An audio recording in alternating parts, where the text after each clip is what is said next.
ایک اللہ والے ایک دفعہ شہر بصرہ سے کسی دوسرے علاقے میں جا رہے تھے۔ ایک رفیق نے خبر دی کہ اس راستے میں ڈاکو رہتا ہے، وہ مسافروں کو لوٹ لیتا ہے۔ یہ کہہ کر اس نے اللہ والے کو آگے جانے سے منع کیا، لیکن ان اللہ والے نے ان کے کہنے پر کچھ التفات نہ کیا۔ جیسے ہی کوئی 200 قدم وہ آگے بڑھے، یکا یک سامنے سے ایک زبردست مہیب صورت مرد ظاہر ہوا۔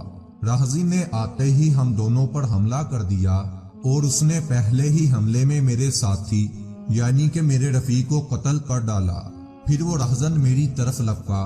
میں نے نہایت عاجزی سے گڑ گڑانا شروع کیا اور جو کچھ روپے پیسے میرے پاس تھے میں نے سب اس کے حوالے کر دیے۔ راہزین نے میرا مال لے لیا اور مجھے چھوڑ کر چلا گیا، لیکن اس نے میرے دونوں ہاتھوں کو مضبوط رسیوں سے باندھ کر زمین پر ڈال دیا۔ شدید گرمیوں کے دن تھے، دوپہر کا وقت تھا، آفتاب کی حرارت اور دھوپ کی شدت سے حال تباہ تھا۔ بظاہر وقت و مشقت خود اپنے ہاتھوں کو کسی طرح سے میں نے کھول لیا اور اس طرح میں بیابان کو طے کرنے لگا۔ میں دن پر چلتا گیا، پھر بھی کہیں راستے کا پتہ نہ ملا۔ اسی طرح رات ہو گئی، مجھے کہیں سے آگ کی روشنی دکھائی دی۔ میں اس روشنی کی طرف چلا گیا۔ جیسے ہی میں آگ کے پاس گیا تو وہاں پر ایک خیمہ تھا۔ میں پیاس سے بےتاب تھا۔ خیمے کے دروازے پر کھڑا ہو کر میں نے زور سے پانی مانگا، پیاسا ہوں، پانی دے دو۔ قسمت کی بات یہ ہے کہ وہ خیمہ اسی راہزن یعنی کہ ڈاکو کا تھا جس نے میرے ساتھی کو قتل کر دیا اور مجھے رسیوں سے باندھ کر چھوڑ دیا۔ راہزن نے جیسے ہی میری آواز سنی، وہ پانی لے کر آنے کی بجائے برہنہ تلوار ہاتھ میں لیے ہوئے باہر نکلا اور اس نے چاہا کہ ایک وار میں مجھے قتل کر دے۔ امادہ کو دیکھ کر اس کی رحم دل عورت نے دور سے غل کرنا شروع کیا کہ غریب کا خون اس میدان میں نہ بہاؤ، اگر تم نے اسے مارنا ہی ہے تو اس کو خیمے سے دور لے جا کر مار دو۔ بی بی کی یہ فریاد سن کر وہ راہزین مجھے گھسیٹتا ہوا دوسرے سنسان مقام پر لے گیا۔